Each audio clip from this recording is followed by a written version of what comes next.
You feel empty. You scroll endlessly, seeking something you cannot name. Your comforts do not comfort you. Your entertainment does not entertain you. That numbness you feel, it is the sickness of a man who has lost his way. Nietzsche warned us about this. He saw a future where men would trade their potential for safety, their strength for ease. That future is now, and most men do not even see it. Your comforts do not comfort you.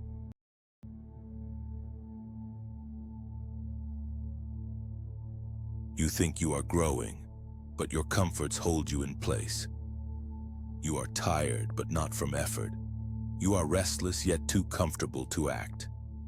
You fill the silence with distractions, yet feel empty. This is no accident. Nietzsche foresaw you, a man who clings to comfort at the cost of greatness.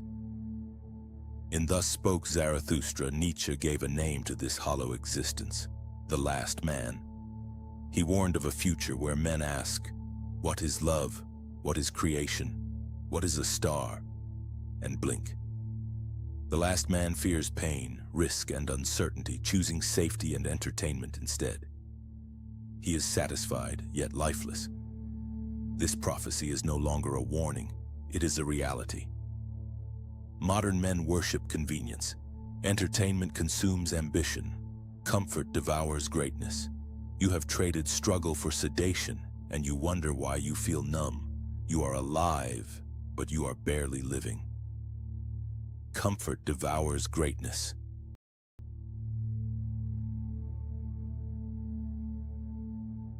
You think you choose freely, but the herd chooses for you. You stand in a crowd, but you feel invisible. You follow paths set by others because breaking away feels impossible. Deep down, you know, comfort comes at the price of truth. In The Gay Science, Nietzsche exposed the herd instinct. He warned that the herd values conformity above all else. Why? Because difference threatens stability. To step outside the herd is to face rejection. It is easier to follow than to lead, easier to blend in than to stand tall. Today, the herd is everywhere. Social media algorithms amplify it, friend groups demand it, jobs reward it. The pull to conform promises warmth, but that warmth suffocates the soul. If you demand truth, you must leave the herd, and most men will not. You were not born to vanish into the crowd. Conformity suffocates the soul.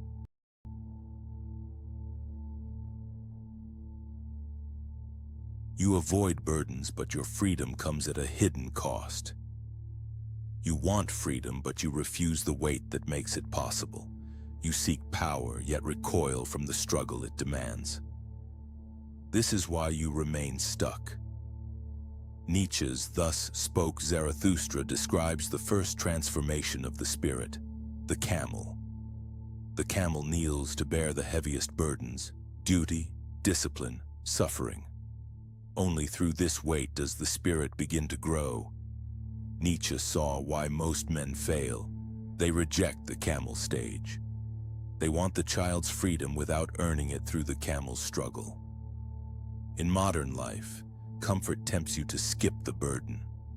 You avoid challenges, delay difficult decisions, and tell yourself it is not the right time.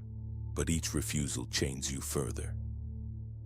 Freedom is bought with blood, sweat, and weight, not ease. You cannot carry nothing and expect to rise. Freedom is earned through burdens, not avoided with ease.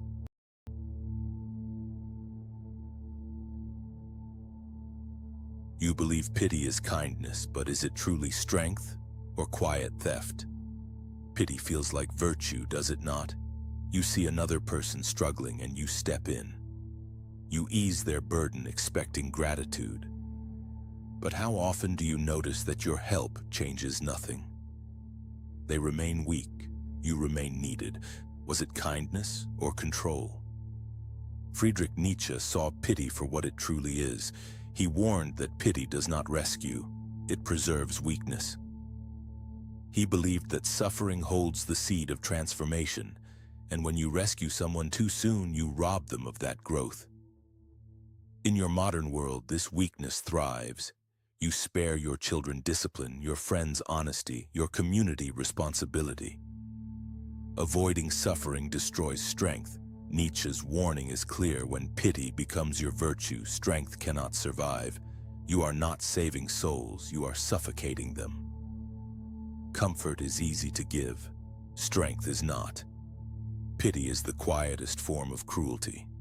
Pity preserves weakness at suffering's cost and strength's expense.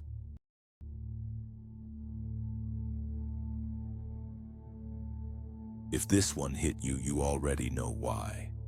Now look inward. You feel guilt, you feel shame. But have you ever wondered why? Why does an animal designed to hunt, to conquer, to survive, punish itself? Nietzsche answered this centuries ago. He called it the bad conscience. Civilization, he said, took the wild man, unrestrained instinct, and caged him. But the instincts did not vanish. They turned inward. The drive to dominate, to attack, became self-surveillance, self-doubt, self-punishment. Religion made it holy, society made it necessary, and you, modern man, inherited this chain. Look around. Anxiety, depression, and shame. These are symptoms of Nietzsche's domesticated man. You are no longer allowed to fight the world, so you fight yourself. This is not virtue, this is not evolution. It is a leash around your neck, and you are the one tightening it. The comfort of guilt is the ultimate betrayal of your instincts. The caged animal suffers most when it forgets it still has teeth. Civilization caged your instincts. You turn the knife inward.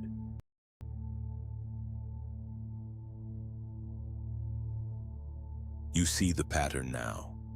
The final teaching will demand everything of you. You avoid pain. That is your greatest mistake. Every app you use, every comfort you buy promises relief from discomfort. But what has it given you? A fleeting, hollow escape. Nietzsche wrote that all greatness is born from suffering. He believed that the discipline of enduring hardship forged every advancement of man. Look to history: Sparta's iron discipline, Rome's relentless construction, every empire born from fire and blood. Comfort was never their foundation, struggle was. Nietzsche saw what your modern world refuses to admit. Ease produces nothing enduring. The comfortable man creates nothing worth remembering. Greatness demands that you suffer and that you endure. Avoiding pain ensures only one thing: that you will never transcend yourself.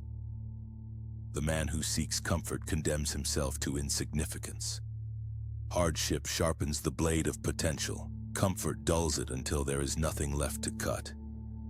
Greatness is forged in pain. Comfort turns sharp men dull. Nietzsche saw the seduction of comfort as the slow death of the human spirit. From the last man's emptiness to the herd's suffocation, from rejecting burdens to indulging pity, you abandon the very struggles that forge strength. Civilization disguises guilt as virtue, but it is nothing more than the cage of your instincts. Yet Nietzsche's ultimate revelation remains: suffering is not your enemy. It is your forge, your crucible, the source of transformation. To reject pain is to reject greatness. The deeper truth is clear: comfort is not salvation, it is annihilation. Comfort is not salvation, it is annihilation. Nietzsche's warnings are centuries old, but your world proves them true. Comfort is your leash and you are tightening it. If you seek greatness, you must embrace the fire. Subscribe for more. Comfort is your leash and you are tightening it.